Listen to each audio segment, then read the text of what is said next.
Castle Crashers is a 2D side-scrolling game released by the Behemoth in 2008. Although a very simple game on the surface, Castle Crashers has a lot of mysteries that have yet to be uncovered.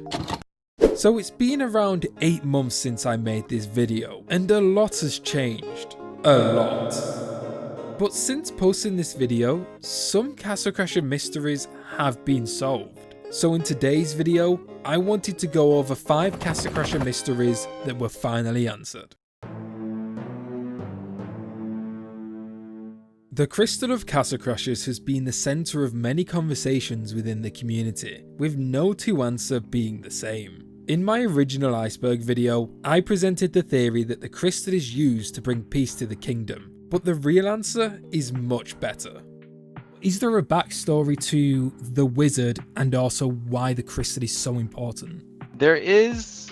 So this is another one of those things where I think Tom would have slightly different answers than me, but we still kind of join in the middle. So the crystal's important because when you're a Grey Knight, the king can knight you to the higher order of knights, and when he does that, you gain a power. And the power is given to you by the crystal. Now, we don't show this anywhere because we redid the intro 3 or 4 times. And in the last iteration of it, it does not show that. As it is now, there's absolutely no way to know what does that thing do. At the end of the game, we were going to make it a disco ball because we realized that we didn't explain it and just make it a disco ball. So the crystal is what gives the knights their powers. This is a huge revelation, as it not only explains what the crystal does, but how the knighting system works too. So the red, blue, orange and green knight were all once Grey Knights, before getting their powers from the crystal. This would also explain the Grey Knight magic, as technically it isn't magic. Arrow rain is just arrows from the other Grey Knights, and the bombs and daggers are what the Grey Knights carry on them.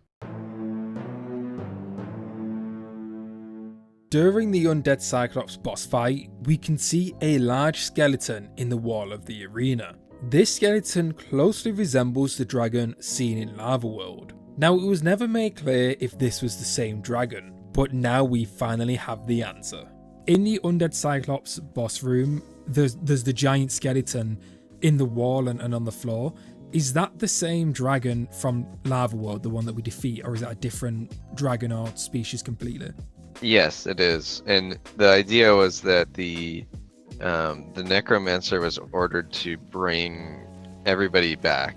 No matter who you kill, the Necromancer is going to try to bring him back. So again. The original plan was to try and resurrect the dragon. Yeah, and I think the idea with that one was that he's saving him for later or something.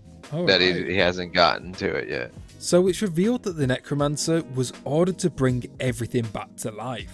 This is really interesting, as it reveals the true power of the Necromancer, which makes the next question even scarier.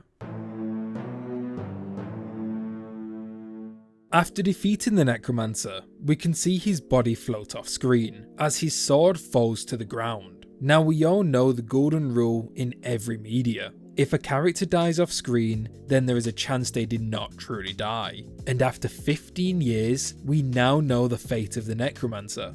The Necromancer, there's like a rule in pretty much everything media gaming, where is if they don't die on screen, then it's completely open as if they will come back. Dead. He is not dead. Necromancer's not dead. No. So he has to die twice, just like anything else. Could the Necromancer potentially return? Yes, he could always potentially return. His magic is all about dying twice, so you'd have to beat him again.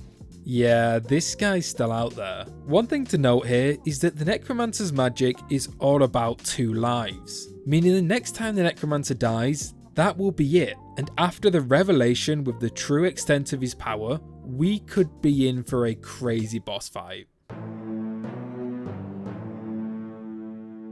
During the Painter boss fight, the Painter will summon 10 different paintings. But on the PS3 version of Castle Crashers, the Painter will actually summon an 11th painting, this being in the form of blue safety scissors. And we finally have an answer to why.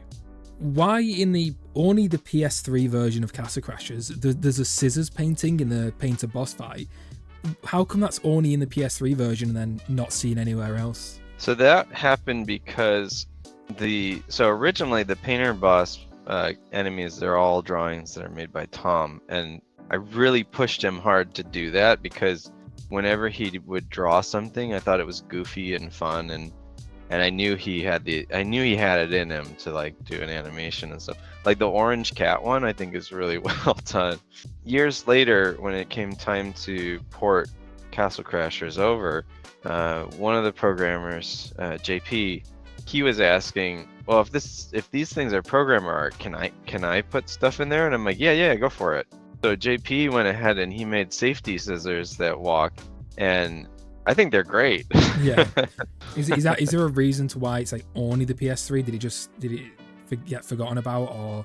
Well, there's lots of different versions of Castle Crashers, and there's a lot of different platforms, and so that particular version, when it got made, he tossed it into that one because that's the one he was working on. So during the development for the PS3 version of Castle Crashers, a developer added the safety scissors, which was not added in any other version. So not much of a mystery, but it's cool to finally know why.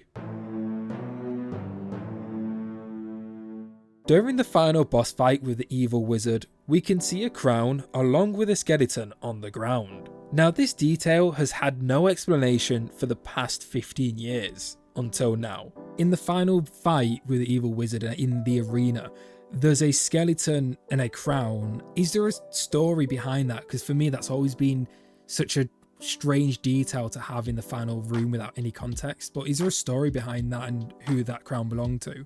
Yeah, we talked about, so Tom and I talked about that, and this is one of those things where it's not 100% determined, but there were two ideas. It was either that the evil wizard had taken over another castle and that was their king, and he has, conquered this existing building and sort of just glossed over it with all these crystals and stuff.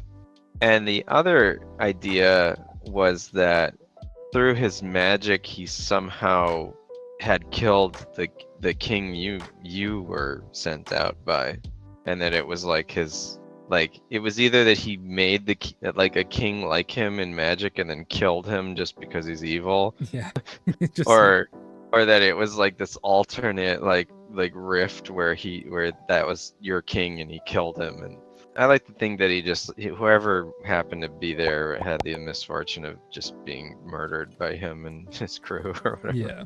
So Dan here presented two different theories. One being that the skeleton is the king of a different kingdom the evil wizard overtook. That kingdom now being the evil wizard's temple. But the other theory gets a lot more complicated, as it suggests that this skeleton could be our king from the beginning of the game. Now obviously we know it's not our king since we see him appear at the end of the game. Now this could just be a fake version of the king, similar to what the painter did with the orange princess. But I'm more inclined to believe the first theory, that this is a different king. And that's 5 Castle Crasher mysteries that were finally answered. Now I do want to say that everything said in this video should be taken with a grain of salt, as Dan said many times that other people in the Behemoth might have slightly different answers. But with him being the co-founder of the Behemoth, I think this is pretty credible. And if you'd like to watch that full interview, then I'll link it in the description below. Anyway guys, thank you so much for watching, and I'll see you in the next video. Goodbye.